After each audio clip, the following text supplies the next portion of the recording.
안녕하십니까? 우리 유튜버 베이비부모 5070 유튜버님들이 대구에서 우리는 목소리 또 여러분들의 그 캐릭터 그게 가장 중요하다고 그래요. 이것은 참 타고난 본인의 그 성품이라든지 모양인데요. 이것은 그래도 그 책자에 나와 있는 것을 제가 이렇게 살펴보면은 우선 목소리는 약간 높이 하시고 발음은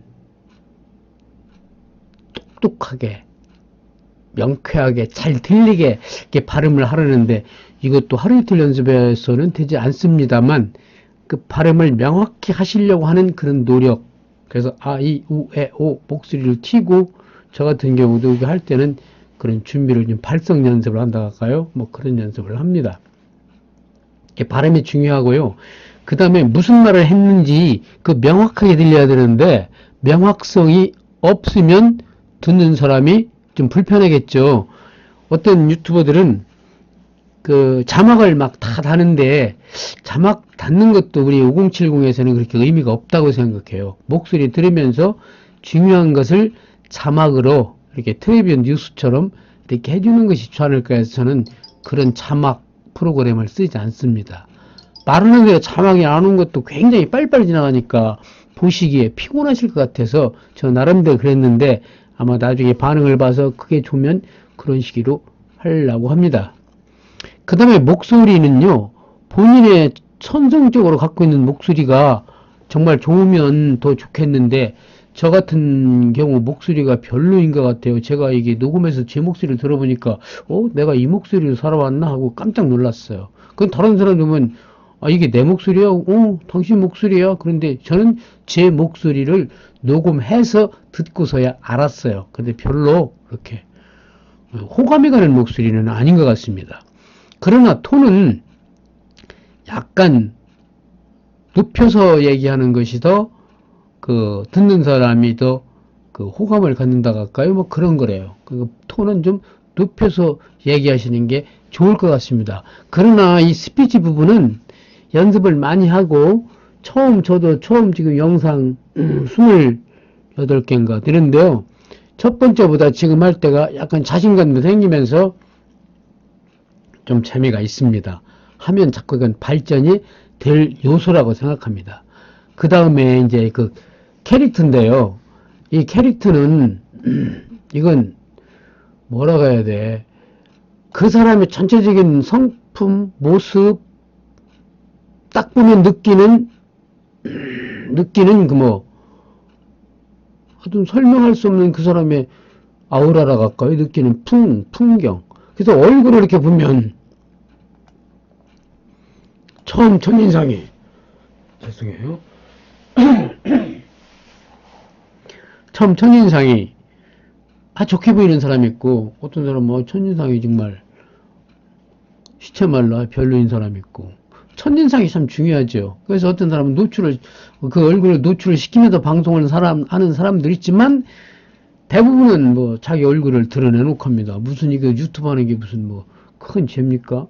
그리고 유명한 사람 나인데 뭐 제 얼굴을 뭐 얼마나 알겠어요. 알면 또 어때요? 뭐 지도 앉았는데. 그래서 저는 얼굴을 내밀고 하는 것이 더 좋다고 생각합니다. 그런 캐릭터를 형성하기 위해서.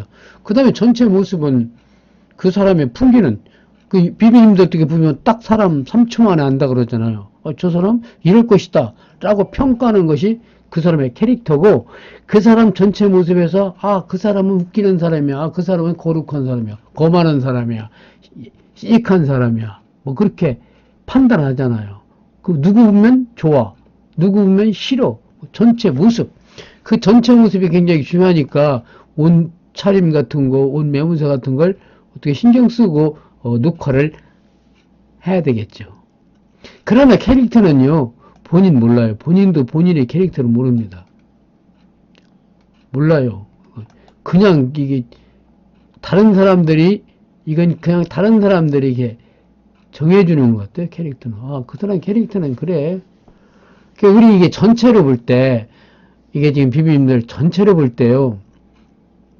유튜버 스피치와 캐릭터는 본인이 타고난 하나의 본성에 가까운 거예요. 그래서 이것은 고치려고 노력할 뿐이지 완전히 고치지는 못할 것 같습니다. 시간이 다 됐습니다. 감사합니다.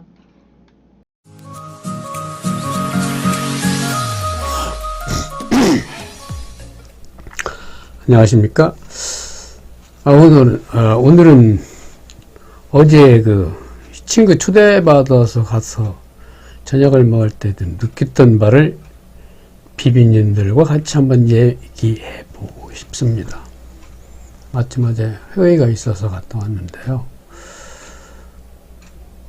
값싼 횟집과 명태구이를 이렇게 병행하는 횟집인데, 건물이며 인테리어가 비교적 깔끔하고 규모가 꽤 컸습니다. 대전 오류동 중앙시장 근처였는데요. 친구가 먼저 도착해서 미리 시켜먹고 소주 두어 잔이 오고 갔는데도 그 사람이 나타나질 않는 거예요. 저는 모르는 사람입니다. 제 친구는 알지만. 한 20분이 지났는데도 안 와요. 살짝 좀 짜증이 났어요. 첫날부터. 그래서 제 친구 보고, 야, 그 사람 뭐야? 부자면 다냐? 하고 약간 짜증 섞인 목소리로 제가 말하는 찰나에 문을 열고 들어오는 아주 키가 작은 남자를 제가 발견합니다. 우리가 들어갈 땐 소위 코빼기도 안 비치던 그 주방장이 어디서 나왔는지 거의 90도로 배꼽 인사처럼 합니다. 그래? 붙잡아더니 뭐 틀리나? 그때까지 몰랐어요. 순간 그 친구가 말하는 거예요, 저에게. 이 사장, 여기 친구하고 인사는 안 오지? 저도 당연히 삐죽삐죽 악수를 쭈뼛쭈뼛한 자리가 이어집니다. 유난히 날씨가 막 추워서인지 처음에는 날씨 얘기부터 자연스럽게 나오기 시작했어요. 그 사장이 말합니다. 날씨 엄청 춥네요. 없는 사람들 지내기가 힘들겠어요. 하면서 반갑게 술잔을 건네고 거기까지 좋았습니다. 당연하죠. 할 말 있어요. 남자들 셋만 모이면 요즘 당일임이 왜 이렇게 많어? 당일임 안에서 말이야. 다 지들끼리 자리 싸움이지 가끔 가다가 옛날 여자 사귀었던 이야기도 하고, 내가 미쳤지. 왜 그 여자를 만나서 이렇게 힘든지. 요새 내가 살살 긴다니까 그런 얘기. 농담 반 진담 반으로 하는, 그냥 할 수 없이 그냥 데리고 살아야지 코로나 때문에 큰일이야. 대전도 2명이나 확진이랴. 이제 똥 오줌도 제대로 못 싸겠어. 똥 오줌에도 섞여 나온대야. 자꾸 참았다가 집에 써야 할 것 같아 하면서 웃고 그랬어요. 근데 부자 그 사람은 잘 웃지 않았어요. 아직도 초면이라 낯가림인가? 하며 이런저런 이야기와 술견이 싸르르 도는 중인데 옆에 든 친구가 또 말합니다. 내 말을 끊으면서 내게 말해요. 이 사장을 가리키며. 형님, 이거 이 사람 거 여기서 제가 뭐가? 했더니 이 건물이요. 나는 순발력 있겠죠. 부자시네요. 요즘 조물주에 건물줄 알았는데 농담 섞인 친구 말에 그 사장은 점잖게 말합니다. 이 사람 부끄럽게 그런 말을 왜 해? 했지만 실제는 기분이 좋은 것 같아요. 이 건물이 자기 거라고. 이 건물 내놨어. 전망이 없는 건물이야. 세금으로 세를 잡으니 좋은 시들 다 갔어. 적당한 친구의 아부성 발언에 어느 정도는 쾌감을 갖는 것 같은 이 사장은 계속 말을 이어갑니다. 하도 길어서 추리면 이런 얘기, 저도 몰랐던 얘기인데요. 그분은 돈을 많이 벌어서 그런지 말하는 것도 좀 우아하대요. 임페리얼 마케팅. 알 것 같아요. 충격적인 무슨 마케팅 같죠? 영어로 봐서는.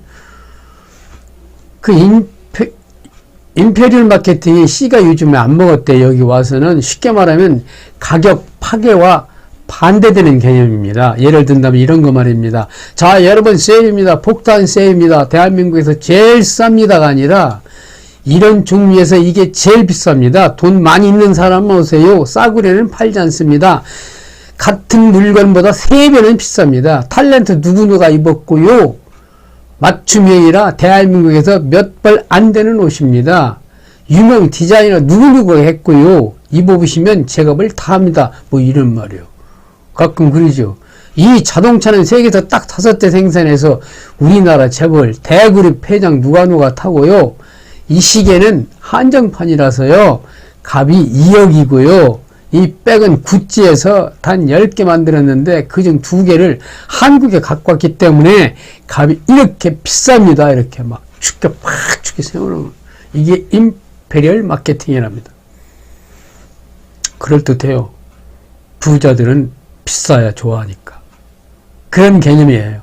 이렇게 해야 깎지도 않고 팍팍 기분과 막 충동과 우쭐감에서 그냥 값을 깎이는 그냥 팁까지 막 탁탁 주면서 어떤 허영심 많은 쫄부들 그런 층에게 판다는 것이죠. 이게 바로 임페리얼 마케팅인 것 같습니다. 역시 고도의 장사꾼이구나. 감동 먹으라는데 그는 뭐 또 얘기를 해요. 이 마케팅이 실패할 것 같아서 이 건물을 매매할 것이다 라고 말하면서요. 요즘은 젠트리피게이션이래요. 젠트리피게이션 그 뭐예요? 그건 또 뭐예요? 그러니까 그 친구 물어보니까 이것은 제주도 얘기입니다. 제주도에서 젠트리피케이션 현상이 심각하게 나타나고 있습니다.